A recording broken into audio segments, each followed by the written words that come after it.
Hey, John here with Blues Guitar Institute, and this is your Tuesday Blues. In this lesson, we're going to take a look at some basic slide guitar techniques that will have you sounding like a pro in no time.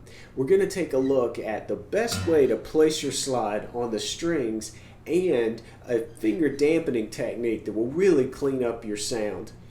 Plus, we'll take a look at a lick to make sure that you can practice these techniques today. And for premium members, we're going to take this a whole lot further. We're going to take a look at more than just the lick. We're going to have an in-depth view at the entire piece that you just heard. So if you're not already a premium member, definitely become one so you can grab the tab and the video downloads and that extra in-depth instruction covering that entire piece that you just heard. Alright, so let's get started on today's lick. Make sure that you're tuned to Open G, grab your guitar, grab your favorite slide, and let's get to it. We're going to talk about two quick technique related things before we get into today's lick. The first of which is great for beginner slide players, and it's quite simply, it's where to place the slide on the fretboard. There's a lot that goes into that. The first thing is you'll want to fret the note directly above the fret. So you'll play above the fret with a slide to get the right intonation, to get the right note sounding, whereas you would play just behind the fret if you're playing regular with your fingers. If you play just behind the fret here, you're going to sound flat. So you really want to develop a habit of playing the notes right over the fret. And a good way to check your intonation is to actually play the fretted notes.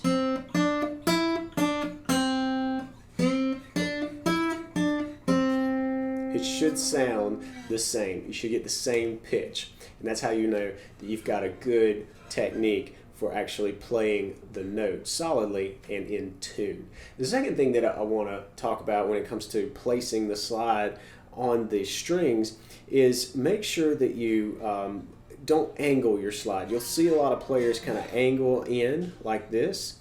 I would recommend for a beginner to play with the slide more parallel to the fret. It's just going to cut down on some accuracy issues that are going to happen with intonation if you have this slide angled. You can work toward that, you can develop that technique later, but if you're just getting started, why not cut out as many failure points as possible, and one of which is to just play and get in the habit of having this slide parallel to the fret. The other thing is make sure that you have nice even pressure across the strings, across all 6 strings. You want enough pressure so that you can hear a slide all the way through like that, but you don't want too much so that you're actually fretting out. Doesn't sound good, it's not the sound that we're going for with a slide, and of course you don't want too little pressure, you get this. A lot of buzzing and sort of that metallic sound, or glassy, maybe if you're wearing a glass slide. But you want just enough so that you've got a nice, even, smooth slide where the slide remains in contact with the string throughout.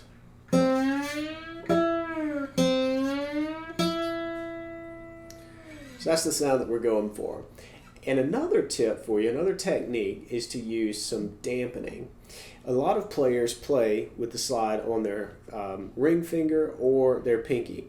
And in either case, that gives you some fingers behind the slide that are free to lay across the strings. And when you lay them across the strings, you're dampening. You just want to lightly touch the strings to mute and choke out any unwanted noise.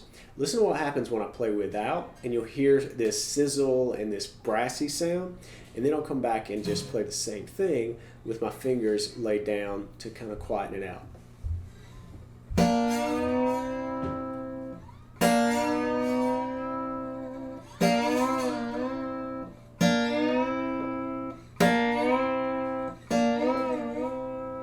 It's definitely very subtle, but you don't want this sizzle sound, and particularly when you're playing multiple strings, you start to hear that.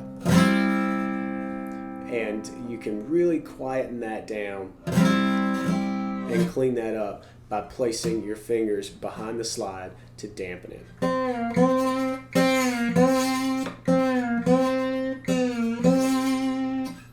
Now let's take a look at the lick coming from that piece at the intro of this video. I'll play through the lick a couple times, play it slowly, then we'll come back and break it down so that you can begin working on it. Here we go. Here's the lick.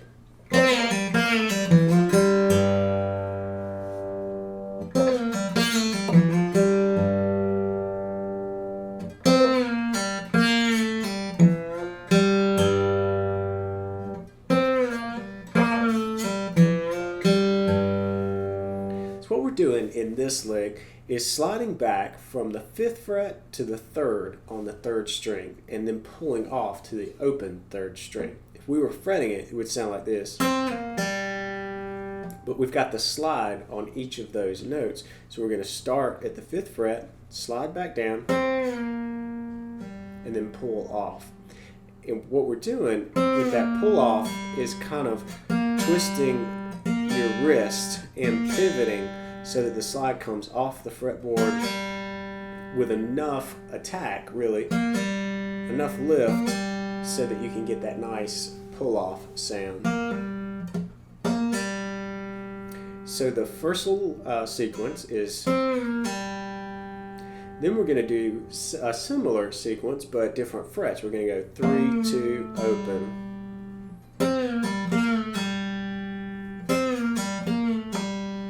Get those two lined up, this is what you'll have.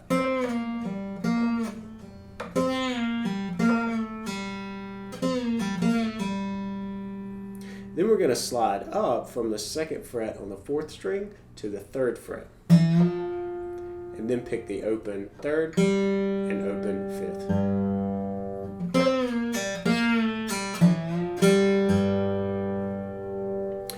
Feeling really fancy and want to finish this off nicely with the strings ringing, you can slide into the 8th fret on the 2nd string.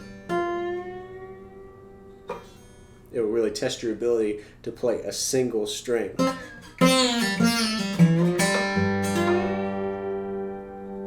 And as a bonus, when you have the 2 G notes ringing, we're tuned to open G, so our 5th string is a G and this 3rd string is a G, and we slide into the 8th fret, also a G, so you can really hear whether or not you're sliding in tune or not. Alright, so that's in tune, but if I'm a flat, it'll sound like this. You should hear something wrong with that, same as if you push it and you go sharp.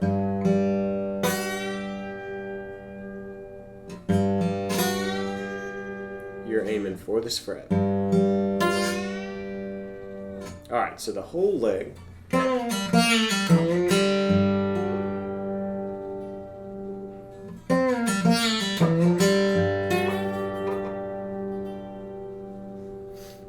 And again, slowly.